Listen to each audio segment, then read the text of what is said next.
Bienvenue dans ma demeure. Entrez ici de votre plein gré et laissez-y un peu de la joie que vous y apportez. I've always lived by this golden rule. Whatever happens, don't blow your cool. Attends. Oui, bonjour Mélanie, comment ça va? Qu'est-ce qui se passe? Je comprends Bah rien. rien, mais t'es là, alors on profite. Ah, mais je suis là tous les soirs, hein. Ouais. Comment ça va bien? Ça va bien. Moi ça me manque, ces petites passasses honnêtes entre nous. C'est vrai? Oui. Ah. Pas plus que ça, toi, non? Si, ça me manque, à mort. Tu es très belle. Je te remercie. Mais ça te va Toi bien aussi. finalement, tout ça, d'être belle. Mais ça devrait aller bien à tout le monde d'être belle, Dis non? donc, j'ai bien fait de partir un Mais moi certain tu temps. me parce que- manques. Oh là là, c'est un scoop ce soir. Moi bah, j'aimais bien Miguel aussi.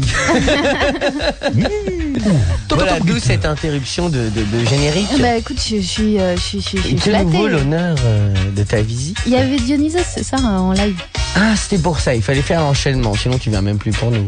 Enfin pour nous, je dis ça parce que je suis seul ce soir, mais normalement on est plusieurs. Ah bon? Mais tu sais, l'obscur personnage qui traîne dans la rédaction l'après-midi et qui prend l'accent teuton le soir. C'est quand le prochain live Le 28, c'est ça? C'est le 28. C'est le 28. Pour l'instant, D'accord. voilà. Je viendrai t'applaudir. Alors tiens, puisqu'on parle du 28, comme il y a eu 2 ou 3 dernières choses qui sont passées là-bas qui n'étaient pas vraiment bien en termes d'accessibilité et de gestion du public, les gens qui viennent ne sont plus dévolus à la partie de droite qui ressemblait d'une façon assez vulgaire à Buchenwald. Donc la scène est ouverte au vrai public avec un bar à gauche, un bar à droite. Nous diminuons de 50 places le nombre de tickets et ceux qui ont les moyens, puisque c'est une histoire de moyens de dîner, qui sont derrière, il y a un petit carré qui leur est dévolu, mais ce n'est plus 80% des gens qui peuvent se payer le réservoir qui auront l'espace. Dis donc, mais alors, tu as un cœur gros comme ça en ce moment. Non, ça n'a aucun rapport. Quand t'es sur scène, franchement, c'est énervant. Ah oui, c'est vrai, d'avoir les gens à ta droite. Bah, quand tu vois 200 personnes serrées comme des veaux et d'autres qui ont là toute leur place pour eux parce qu'ils peuvent se le permettre financièrement, c'est choquant. C'est vrai. C'est vrai que j'ai cru comprendre que tu avais un petit souci avec l'argent en ce moment, que tu avais un petit problème avec Je trouve que c'est une mauvaise la mondialisation, donnée. Ça tout m'énerve, ça les OGM. Ça m'énerve. Ah oui, non, mais... C'est une mauvaise direction. Moi je dis, Mais Fred bon, Martin plus je devient suis pour rebelle, le- vive WeFM, bravo. Voilà, le Neuilly sur scène rebelle de WeFM. C'est une bonne soirée. Allez, C'était il y a longtemps. bonne émission. Moi, je lèverai pas mes enfants là-bas.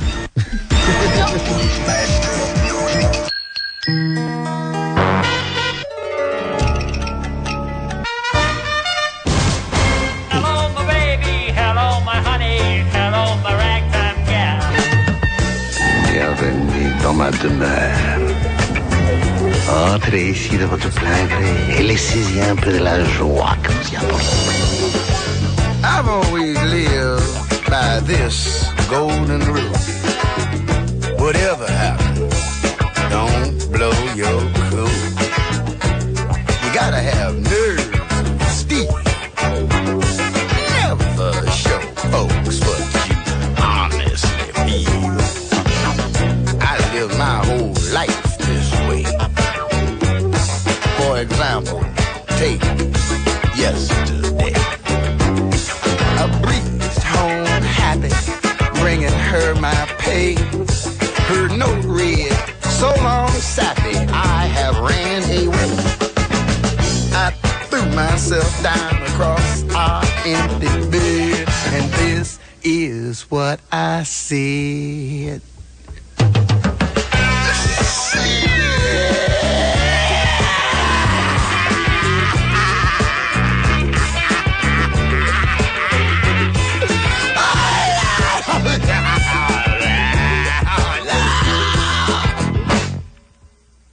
But I was cool.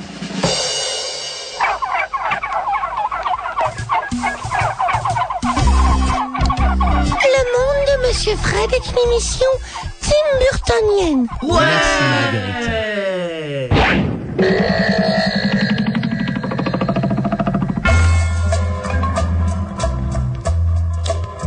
Brindille et Allumette amoureux. Brindille aimait bien Allumette. Il l'aimait vraiment beaucoup. Il adorait sa jolie silhouette et il la sentait chaude comme tout. Mais le feu de la passion peut-il être entre une brindille et une allumette? Eh bien, oui, à la lettre. Il flamba comme rien.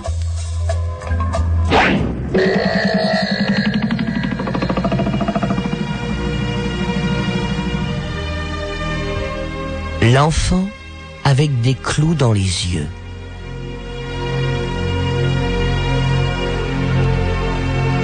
L'enfant avec des clous dans les globes oculaires monta son arbre en métal, lequel avait vraiment un drôle d'air, puisque l'enfant n'y voyait que dalle.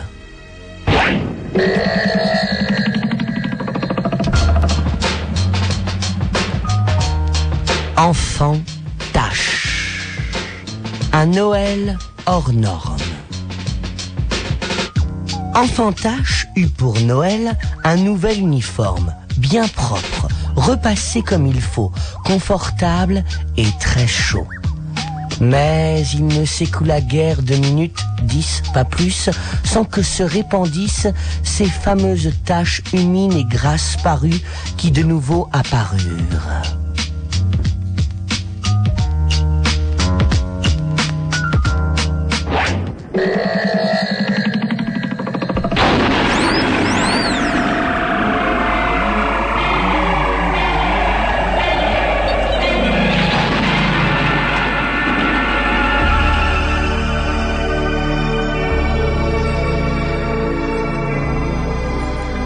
Bébé encre. Il était une fille, super belle, qui venait du fond de la mer, et il n'y avait qu'un endroit où elle voulait être, tel était son choix. C'était avec un certain Walker, un musicien jouant dans un orchestre. Elle quitterait l'océan et vivrait dans les régions terrestres. Elle désirait Walker entre tous les hommes et fit tout pour le prendre dans ses rêves fantômes.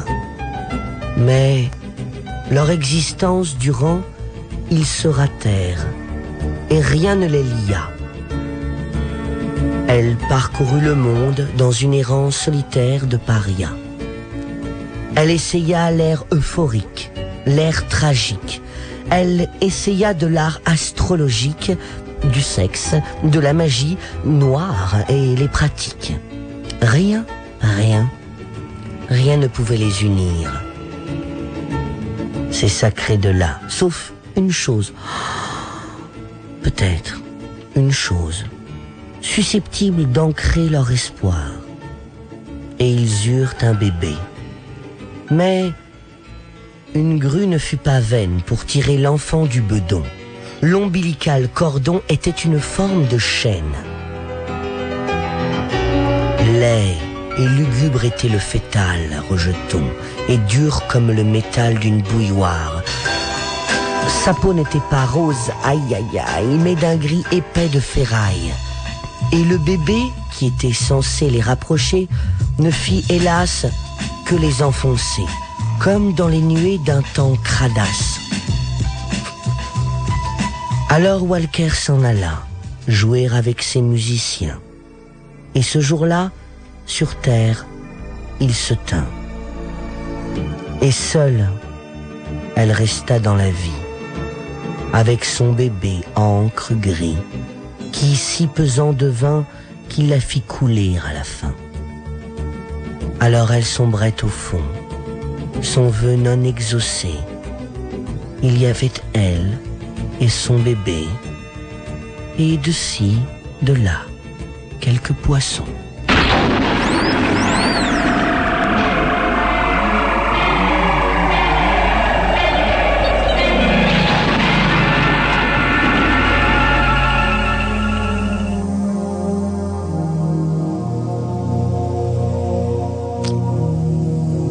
fille qui se transforma en lit. C'est arrivé le jour où la fille avait cueilli de bizarres chatons de saule. Sa tête gonfla et blanchit tout en devenant tel un oreiller, molle. Sa peau, quand l'est dit d'abord une texture flaconneuse de vilaine allure, devint ensuite une couverture de coton 100% pur. À travers ses organes et son torse, elle poussa comme des sortes d'ailes, et une belle literie en résulta, ressort et matelas. Étrange et terrible chose, je commençai par verser des larmes, mais j'eus pour dormir, après la métamorphose, un lieu plein de charme.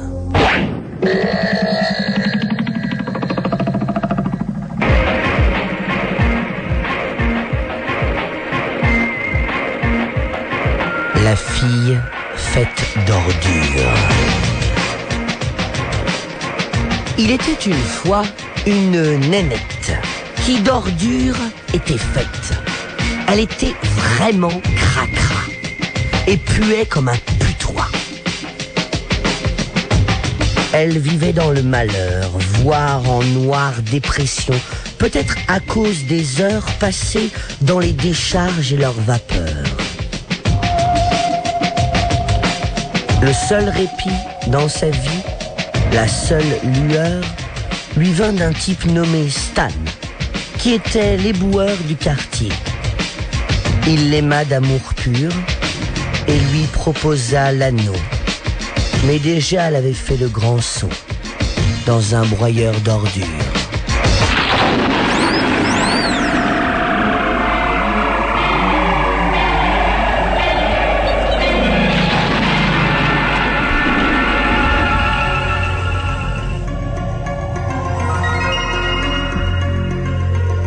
L'enfant momie. Il n'était pas rose et doux, avec un bon petit doudou, mais dur et creux. Une vraie anatomie d'enfant momie. S'il vous plaît, docteur, dites-nous, sauriez-vous pourquoi, hélas, notre bout de chou n'est rien qu'un paquet de gaz? Le docteur dit, voici mon diagnostic. Pour le meilleur ou le plus catastrophique, votre fils serait le fruit logique d'une vieille malédiction pharaonique.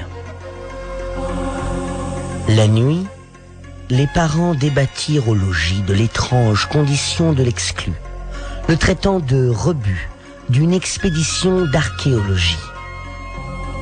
Ils envisagèrent quelques complexes et scientifiques explications rationnelles, puis conclure à un phénomène simplexe de réincarnation surnaturelle. Avec les autres bambins, il joua seulement 2 fois à la Vierge sacrifiée, un jeu ancien. Mais les petits s'enfuirent. « Tu n'es pas très gentil, toi !»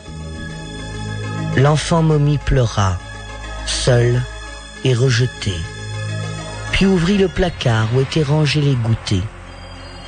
Il sécha ses orbites de ses manches momifiées et s'attabla devant un bol de tanin sucré.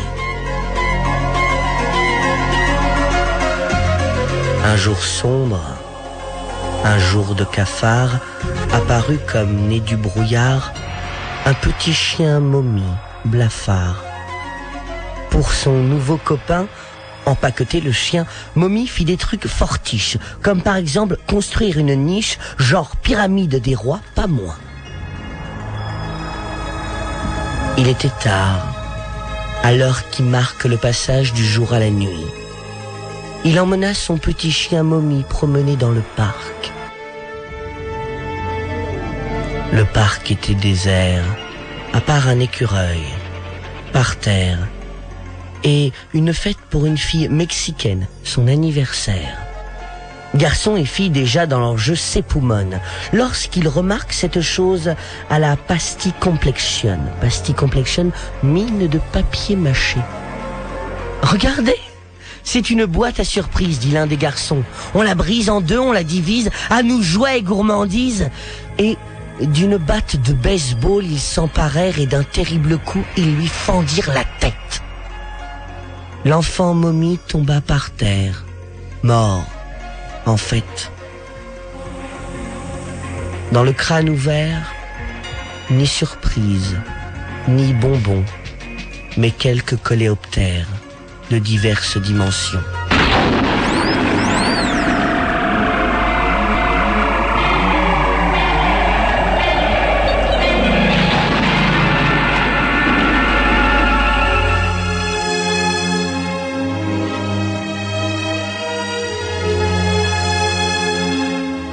La triste fin du petit enfant huître. Il fit sa demande au milieu des dunes, près de la mer. Mais ils devinrent mari et femme. 9 jours dura leur lune de miel sur l'île de Capri.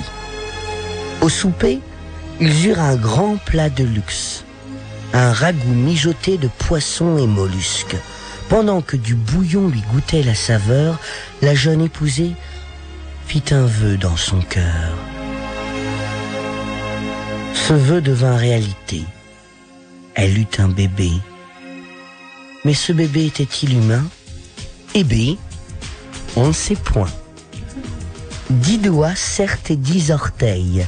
Tuyauterie interne en état, pour voir des œils, de quoi tâter, pour entendre des oreilles, mais normal, sans mentir pas vraiment. Cette naissance contre nature, cette plaie, cet ulcère, fut leur calvaire. La mère injuria le médecin.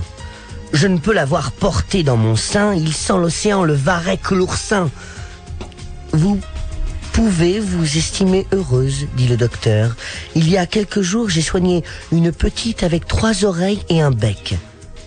Si votre fils est une huître, m'en blâmer serait cuistre.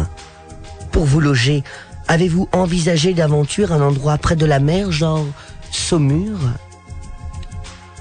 Ne sachant trop quel nom donner à cet apôtre, ils l'appelèrent juste Luc. Ou bien, de temps à autre, ce truc-muche aux allures de mollusque. Tout le monde se demandait, mais qui aurait su dire quand donc il quitterait sa coquille? Les quadruplés Thomson, un jour l'apercevant, le traitèrent de bivalve et s'enfuirent comme le vent. Un après-midi de printemps, Luc fut laissé sous une pluie battante. Au coin sud-ouest des rues marines et principales, il voyait l'eau du ciel s'engouffrant en spirale dans un égout dégoûtant. Sur l'autoroute, celle qui l'engendra, sa maman, sur la bande d'arrêt d'urgence, frappa le tableau de bord des poings, car supporter, elle ne le pouvait point. Son chagrin croissant, sa frustration de surcroît, sa croix... Franchement, chérie, dit-elle à son mari, sans plaisanterie, cette histoire ne sent pas bon, à vrai dire... le poisson, et je crains que ce soit le fiston. Je regrette d'en parler, mais ce doit être dit. Coupable, ne le tiendrais-tu pas de tes problèmes de lit? Il se frotta de baume et d'organ s'il soignit. N'y gagnant que gerçure, n'épargna ni potion, ni lotion, ni plomb en teinture. Il souffrit, il saigna, se couvrit d'écorchures. Le docteur, ce discours lui tint. Difficile d'être certain, mais la cause du mal n'en est-elle pas la cure? On dit les huîtres accroître leur pouvoir d'enfilure, mangez votre fils. Vous aiderez peut-être des heures de fil? Le père devint à l'enfançon d'une démarche de faux jetons, la sueur mouillant son front aux lèvres, un discours félon. Mon fils, es-tu heureux? Sans indiscrétion, rêves-tu quelquefois de célestes régions? N'es-tu jamais, comme on dit, mourant? Par 2 fois des yeux, le marmot cligna, mais ne pit pas mot. Papa palpa son coutelas, dégrafa son paletot. Quand il soulève Luc de sa couche, L'enfant sur ses habits en gouttes se répand. Ça y est.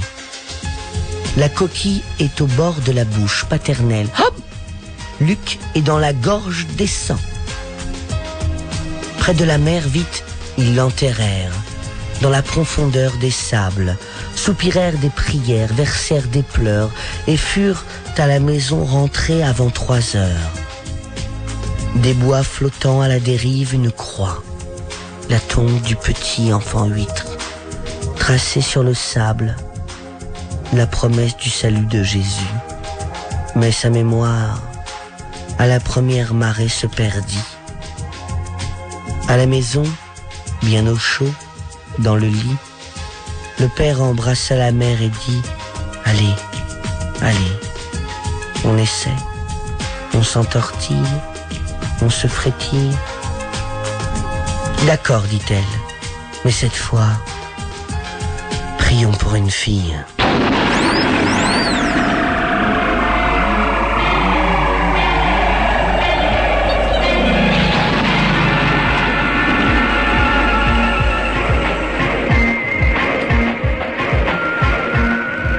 Enfant Tache. De tous les héros super cotés, le plus étrange et de beaucoup n'a ni pouvoir spécial, ni voiture tarabiscotée. À côté de Superman, de Batman et consortes, j'imagine qu'il paraît sans panache. Mais pour moi, il sort de l'ordinaire et son nom est l'enfant Tache. Il ne sait pas voler parmi les buildings, ni dépasser des trains roulants à toute berzingue. Il semblerait que son seul talent dingue soit de laisser des taches cradingues. Parfois, je sens que ça le contrarie de ne pouvoir foncer sur terre, sur mer, en altitude, et du fait de son unique aptitude, ce qui monte jusqu'au ciel, c'est sa note de blanchisserie.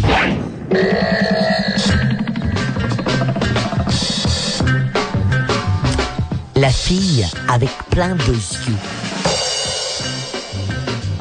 Un jour, au parc, surprise. Cette fille grand Dieu, je la remarque, parce que sur la face, elle a plein de yeux. Elle était des plus girondes, moi aussi des plus immondes. Elle a une bouche, néanmoins, me dis-je, si bien qu'à parler nous en vîmes. Oh, que je comprends pas tout ce que je raconte. Nous parlâmes de fleurs, de ses cours pour être poète, et que ce serait un malheur si elle portait des lunettes. C'est bien de reconnaître une pépée, comme dirait le docteur, qui a tant de yeux en trop. Mais on s'est vraiment tout trompé quand elles font un sanglot.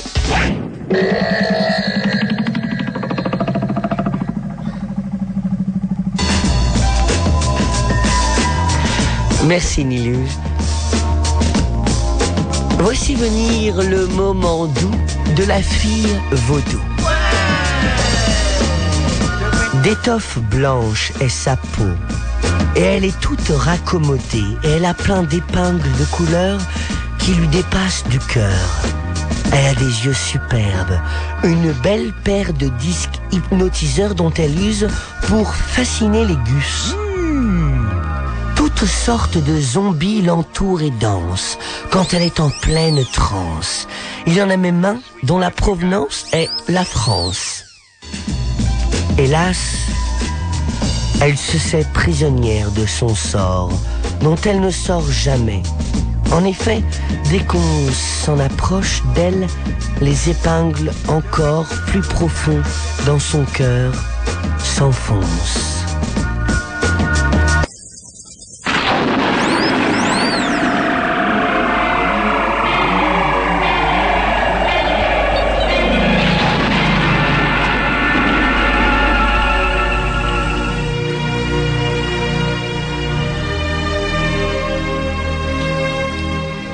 L'enfant robot.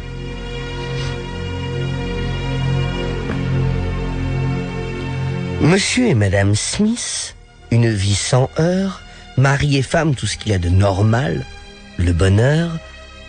Un jour, une nouvelle réjouit l'époux. Madame Smith sera bientôt maman quand lui, Smith, sera papa par conséquent. Mais le petit bout de chou n'était pas fait comme nous. C'était un enfant robot, ni chaud, ni câlinou, et sans peau. À la place, une mince couche de fer froid, le pauvre fils. De la tête lui sortaient des tubes et des fils, les yeux fixes. Il restait là, inactif, ni mort, ni vif. Un fil électrique de bonne longueur, relié à une prise, fut, une fois, la seule vainqueur de son état de langueur. Monsieur Smith, avec des cris au docteur, s'en prit. « Qu'avez-vous fait à mon petit homme, qui n'est pas de chair et sang, mais d'alliage aluminium ?» Le docteur répondit sans se démonter. « Ce que j'ai à dire vous semblera pur délire, mais vous n'êtes pas le père, je le sens, de cette espèce de non-sang. Voyez-vous, on glose encore, et sur son sexe exact, les hypothèses abondent. » Les hypothèses abondent, faudra que j'y réfléchisse. Mais pour le reste, fortement on suppose que son père est un mixeur à micro-ondes. Le bonheur des Smiths tomba à l'eau. Tristesses et querelles furent leur lot. Madame Smith haïssait son falot de mari et lui haïssait sa femme. Il ne lui pardonna jamais son union sans âme, son rapport sexuel avec un instrument de cuisine usuel. Quant à l'enfant robot, qu'en fut-il? Il grandit et devint un jeune homme. Mais par erreur, souvent, on s'en servait comme d'une boîte à détritus.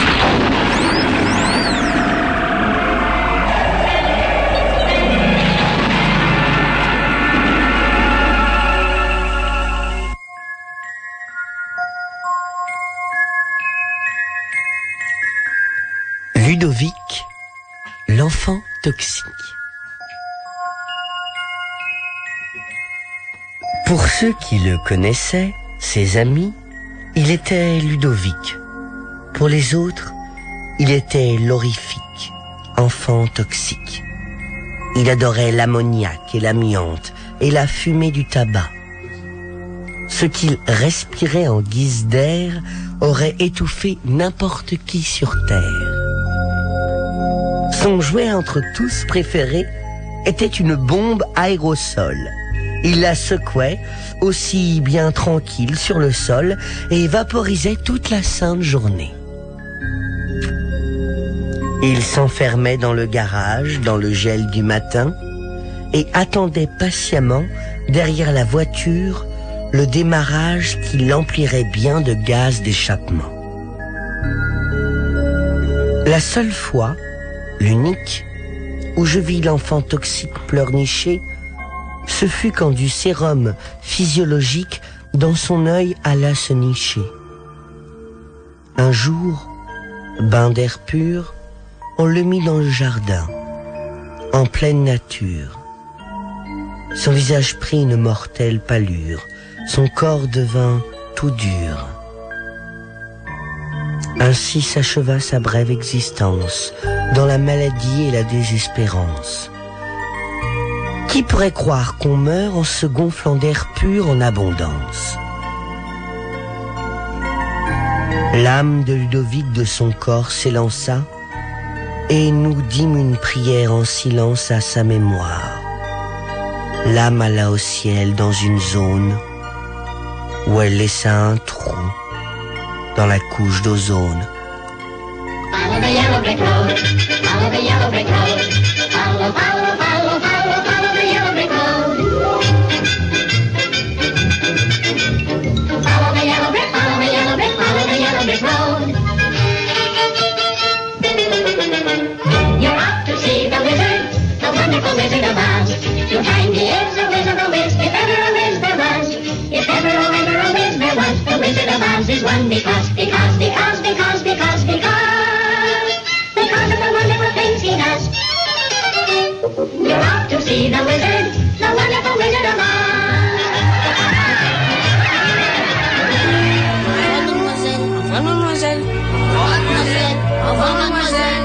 Adieu mes enfants.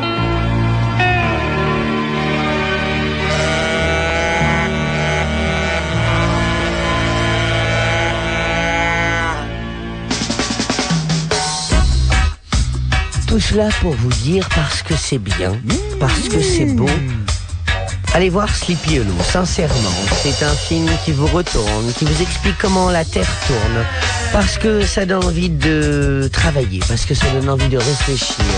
Parce qu'on comprend qu'en se prenant bien la tête, on peut faire des choses chouettes. Parce que c'est simplement intéressant, parce que quand on sort de là, on a envie de pleurer, parce qu'on sent que les choses sont bonnes et faites pour être travaillées.